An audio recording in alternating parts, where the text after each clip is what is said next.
So hi guys, welcome back to another video. So ఈ వీడియోలో అయితే మనం ఇంకొక బ్లూటూత్ స్పీకర్ అయితే తయారు చేసాం అనమాట. మీ అందరికీ తెలిసిందే, మనమైతే ఇంతకు ముందు చాలా బ్లూటూత్ స్పీకర్లు తయారు చేసాం. బట్ కానీ ఈ బ్లూటూత్ స్పీకర్ స్పెషాలిటీ ఏంటంటే అసలు ఈ బ్లూటూత్ స్పీకర్లో బ్యాటరీ ఉండదు.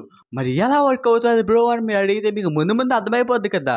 ఇంకా నేను చేసిన బ్లూటూత్ స్పీకర్ విషయానికి వస్తే ఇదే అనమాట. సో ఇదైతే చాలా కాంపాక్ట్గా ఉంటుంది, చాలా బాగా వర్క్ అవుతుంది కదా. మీరు చూసే ఉంటారు ముందు వచ్చిన క్లిప్స్లో. ఇక లేట్ చేయకుండా వీడియోని మొదలెట్టేద్దాం. అలాగే ఛానల్ కావాలని కొత్తగా వస్తే సబ్స్క్రైబ్ చేయండి అబ్బా, ఎందుకంటే నాకు కొంచెం బూస్టప్లో ఉంటుంది ఇటువంటి వీడియోస్ చేయటానికి. ఓకేనా, ఇక మొదలెట్టేద్దాం. సో గాయ్స్, మనకి ఈ ప్రాజెక్ట్ చేయడానికి కావాల్సిన మెయిన్ కాంపోనెంట్స్ అయితే ఇవే: ఒక ఛార్జరు, స్పీకరు, ఇంకా బ్లూటూత్ మాడ్యూల్, యాంప్లిఫైర్ మాడ్యూల్తో పాటు కొన్ని పీవీసీ పైపులు ఉన్నాయనుకోండి. ఈ ప్రాజెక్ట్ని చాలా ఈజీగా అయితే కంప్లీట్ చేసేయచ్చు అనమాట. సో ఫస్ట్ కనెక్షన్స్ గురించి మాట్లాడుకుందాం మనం. So heart of the project speaker విషయానికి వస్తే, సో ఇదైతే డబల్ మ్యాగ్నెట్ స్పీకర్ అనమాట. నేనైతే మైక్రో బజార్లో కొన్నాను.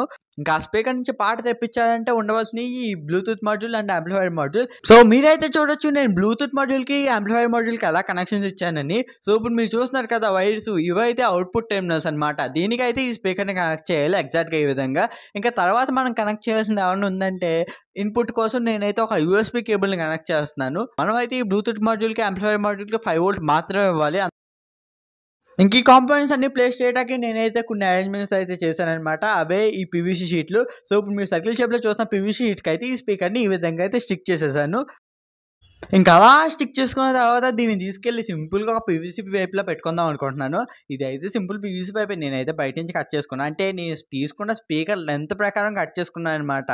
ఇంకా అలా కాంపోనెంట్స్ అన్ని జాగ్రత్తగా పెట్టుకుని ఫెవిక్విక్తో అంటించేసుకుంటే సగం పని అయితే ఇక్కడికి అయిపోతుంది. నెక్స్ట్ ఏమైనా చేయాల్సింది ఉందంటే మనం దీనికి పవర్ ఇవ్వాలి కదా. ఇక్కడ వచ్చింది చూడండి స్టార్ ఐటమ్ ఛార్జర్. నేనైతే సింపుల్గా మొబైల్ ఛార్జ్ చేసి ఒక 5 వోల్ట్ అడాప్టర్ అనేది తీసుకున్నాను.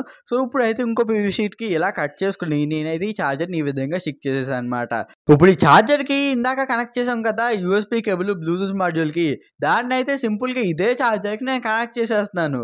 ఇంక ఎలా కనెక్ట్ చేసేసాం అంటే ఇంకా మనకి బ్యాటరీతో పని ఉండదు. ఇంక ఈ ఛార్జర్ని సేఫ్గా అయితే నేను లోపలైతే ఫిక్స్ చేసేసాను. ఇంకా ఫిక్స్ చేశాక చూడొచ్చు మన బ్లూటూత్ స్పీకర్ అయితే ఆల్మోస్ట్ రెడీ అయిపోయింది. బట్ కానీ ఇది చూడటానికి నాకు అంత బాగా అనిపించట్లేదు, ఎందుకంటే ఇది మొత్తం ప్లెయిన్గానే ఉంది కదా. సో అందుకే పెద్దగా కష్టపడకుండా సింపుల్గా ఒక ఇన్సులేషన్ టేప్ తీసుకుని దీనికి స్టిక్కరింగ్లు అయితే ఈ విధంగా చేశారనమాట. సో ఎందుకంటే కొంచెం లుక్స్ బెటర్గా ఉంటాయని. సో అంతకుమించి ఏం లేదు. సో ఇంకా దీనికి పవర్ ఇచ్చేస్తే మాత్రం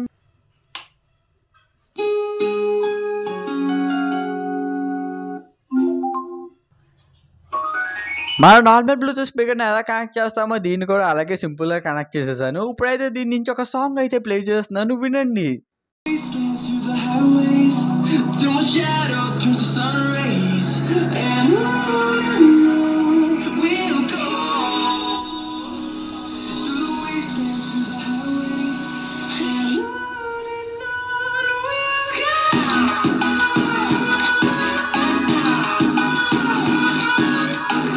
సో విన్నారు కదా గాయ్స్, దీని నుంచి వస్తున్న సౌండ్ బేస్ అయితే. సో మీరు కానీ ఇదే బ్లూటూత్ స్పీకర్ని చేయాలనుకుంటే మాత్రం నేను ఇచ్చే సజెషన్ ఒకటే, ఏంటంటే ఒక మంచి స్పీకర్ అయితే యూస్ చేయండి. అది 5 వాట్ 15 వాట్ స్పీకర్ అయితే చాలా బెస్ట్, అంతకుమించి వెళ్ళకండి. ఎందుకంటే ఈ బ్లూటూత్ మాడ్యూల్ యాంప్లిఫైర్ మాడ్యూల్ అంతవరకే బాగా సపోర్ట్ చేయగలవు అనమాట. సో ఓకేనా, సో ఇదే అనమాట మన ఈరోజు వీడియో. సో ఇటువంటి వీడియోస్తో నేను ఇంకా వద్దాం అనుకుంటున్నాను. సో అలాగే మీరే నాకు ఇంకా ముందు ఏం చేయాలో చెప్పండి, నేను మీకోసం చేస్తూ ఉంటాను. So see you soon, bye bye.